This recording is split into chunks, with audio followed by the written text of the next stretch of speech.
Bismillahirrahmanirrahim. Assalamualaikum warahmatullahi wabarakatuh. Perkenalkan, nama saya Endi Bahtiar dari program studi manajemen sore kelas A, tugas pengantar akuntansi. Di sini saya akan mempresentasikan tentang neraca.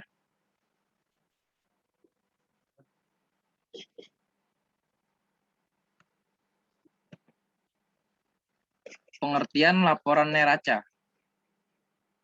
Pada hakikatnya, yang dimaksud dengan neraca adalah suatu laporan keuangan yang di dalamnya terdapat beberapa informasi mengenai akun-akun aktiva, serta hal-hal yang menjadi kewajiban perusahaan dalam satu periode.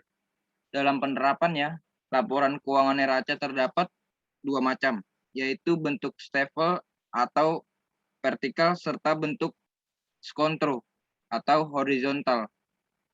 Nilai modal tersebut merupakan neraca nilai yang di dalamnya terdapat laporan perubahan modal. Laporan neraca nantinya akan memberikan informasi mengenai keseimbangan perusahaan yang di dalamnya menyangkut pendapat serta biaya laba rugi.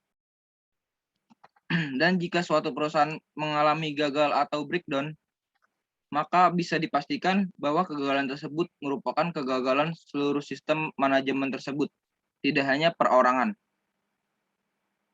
Slide selanjutnya ada komponen dalam laporan neraca, yaitu diantara lainnya ada aktiva.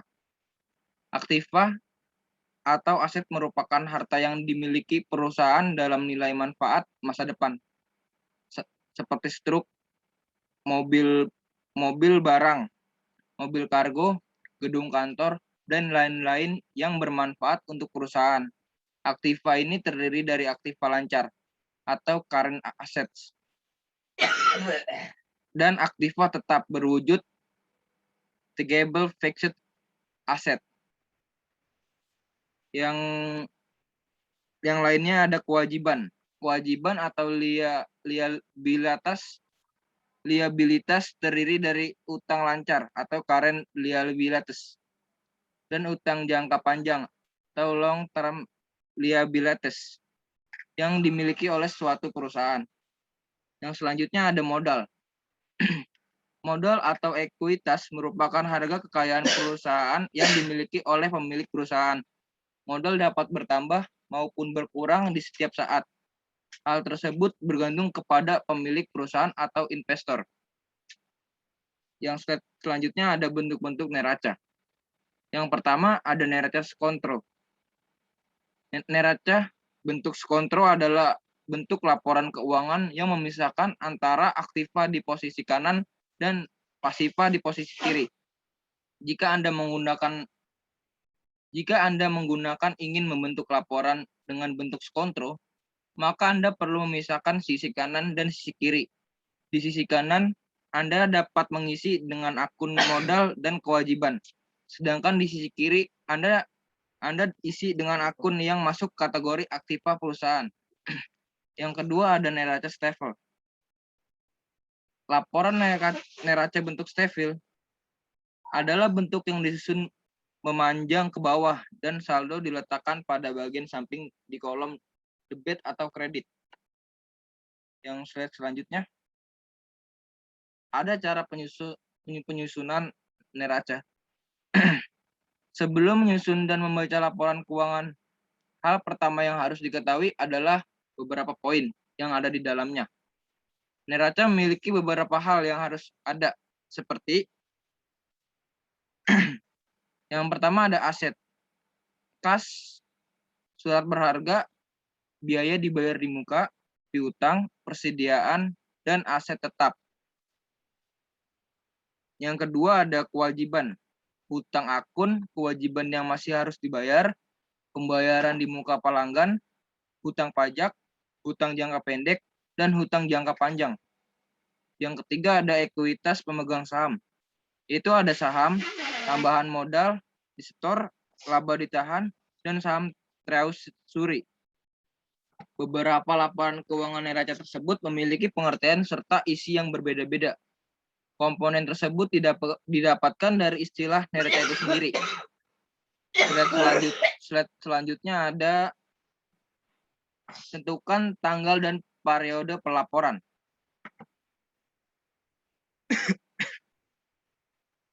Neraca dimaksudkan untuk menggambarkan total aset, kewajiban, dan ekuitas pemegang saham perusahaan pada tanggal tertentu. Biasanya disebut sebagai tanggal pelaporan. Seringkali tanggal pelaporan akan menjadi hari terakhir dari periode pelaporan. Sebagian besar perusahaan, terutama yang diperdagangkan secara publik, akan melaporkan setiap triwulan. Jika demikian halnya, tanggal pelaporan biasanya akan jatuh pada hari kuartal. Contohnya Q1 sama dengan 31 Maret, Q2 sama dengan 30 Juni, Q3 sama dengan 30 September, Q4 sama dengan 31 Desember. Perusahaan yang melaporkan secara tahunan akan sering menggunakan tanggal 31 Desember sebagai tanggal pelaporan, meskipun mereka dapat memilih tanggal apapun. Tidak jarang laporan neraca membutuhkan waktu beberapa minggu untuk persiapan setelah periode pelaporan berakhir. Slide selanjutnya ada identifikasi aset Anda.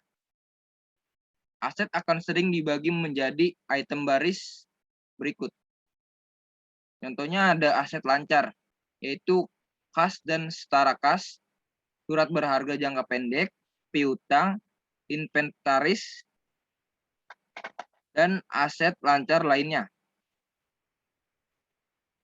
Contoh lainnya ada aset tidak benar, yaitu ada surat berharga jangka panjang, properti, goodwill, aset tidak berwujud, aset tidak lancar lainnya, dan aset lancar dan lancar keduanya harus subtotal dan kemudian dijumlahkan bersama. Slide selanjutnya ada identifikasi kewajiban Anda. Demikian pula, Anda perlu mengidentifikasi kewajiban Anda. Sekali lagi, ini harus disusun dalam item baris dan total seperti di bawah ini. Yaitu ada kewajiban lancar, akun hutang, biaya harus dibayar, pendapatan tangguhan, kertas komersial, bagian lancar hutang jangka panjang, dan kewajiban lancar lainnya. Ada kewajiban yang tidak benar, yaitu pendapatan ditangguhkan atau tidak lancar, kewajiban sewa jangka panjang, hutang jangka panjang, liabilitas tidak lancar lainnya. Slide selanjutnya ada ekuitas pemegang saham. Jika perusahaan atau organisasi secara pribadi dipegang oleh satu pemilik, maka ekuitas pemegang saham pada umumnya akan sangat mudah. Jika diadakan untuk umum, perhitungan ini dapat lebih rumit tergantung pada beberapa jenis saham yang dikeluarkan. Item baris umum yang ditemukan di bagian neraca ini meliputi saham biasa, saham preferen, saham treasury, dan pendapatan yang disimpan. Slide selanjutnya ada tambahkan total liabilitas ke total saham pemegang saham dan membandingkan dengan aset. Untuk memastikan neraca seimbang, perlu membandingkan total aset dengan total kewajiban ditambah ekuitas. Untuk melakukan ini, Anda harus menambahkan kewajiban dan ekuitas bersama. Untuk akun aktiva, yang Anda harus perhatikan adalah dengan memisahkan aktiva lancar dan aktiva tetap. Fungsinya adalah memudahkan untuk mengetahui jumlah yang tertera pada masing-masing aktiva tersebut. Kemudian untuk mengetahui total dari keseluruhan aktiva, langkah mudahnya adalah dengan menambahkan keduanya agar diketahui totalnya. Hal pokok yang harus dibuat adalah dengan melewati beberapa prosedur, yaitu membuat jurnal pada neraca, memposting jurnal pada bagian buku besar, membuat laporan laba rugi, untung, dan yang terakhir adalah dengan menyusun laporan perubahan modal. Yang slide selanjutnya ada membaca neraca. Dalam membaca neraca, hal utama yang harus diperhatikan adalah bentuk neracanya terlebih dahulu. Kemudian pastikan untuk mengetahui macam-macam neraca terlebih dahulu. Sehingga jangan sampai mengetahui neraca namun tidak tahu macam-macamnya serta bentuknya. Laporan neraca memiliki dua macam bentuk. Untuk bentuk laporan yang memanjang ke arah bawah, maka laporan tersebut dinamakan laporan Stifel. Sedangkan yang membentuk samping disebut dengan laporan skontro. Penerapan kedua bentuk laporan neraca ini bebas dipakai oleh siapapun dan perusahaan apapun. Di samping hal itu, ada beberapa hal yang harus menjadi perhatian khusus, yaitu dalam penyusunannya haruslah sesuai dengan jumlah pos yang sehingga tidak akan membebani atau merepotkan suatu perusahaan. Jika suatu perusahaan memiliki jumlah atau kualitas akun yang banyak, maka langkah yang tepat adalah dengan menggunakan bentuk neraca Stifel. Kemudian jika jumlah akun dari sebuah perusahaannya ada sedikit, maka yang lebih tepat adalah dengan menggunakan neraca skontro. Slide selanjutnya ada kesimpulan. Kesimpulannya adalah laporan neraca merupakan sebuah laporan yang erat kaitannya dengan keuangan. Sehingga dalam proses pengolahan, pembuatan serta pembacaannya harus lengkap dan detail sehingga tidak terjadi kesalahan dalam pencatatan atau hal lainnya yang dapat menyebabkan kesalahan saat pembacaan. Karena banyak hal yang kaitannya sangat erat, termasuk pada analisis rasio keuangan. Dan jika terjadi kesalahan dalam pembacaan atau maupun pembuatan, maka data yang dihasilkan tidak akan sesuai dengan finansial usaha Anda yang sebenarnya dan dapat mengakibatkan kerugian yang cukup besar.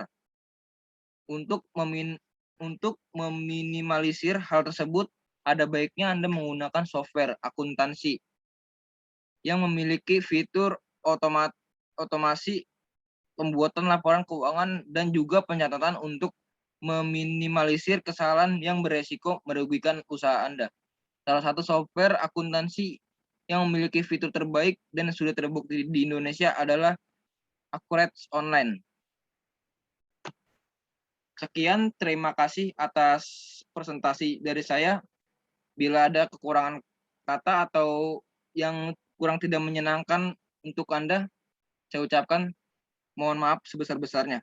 Sekian dari saya ucapkan terima kasih. Wassalamualaikum warahmatullahi wabarakatuh.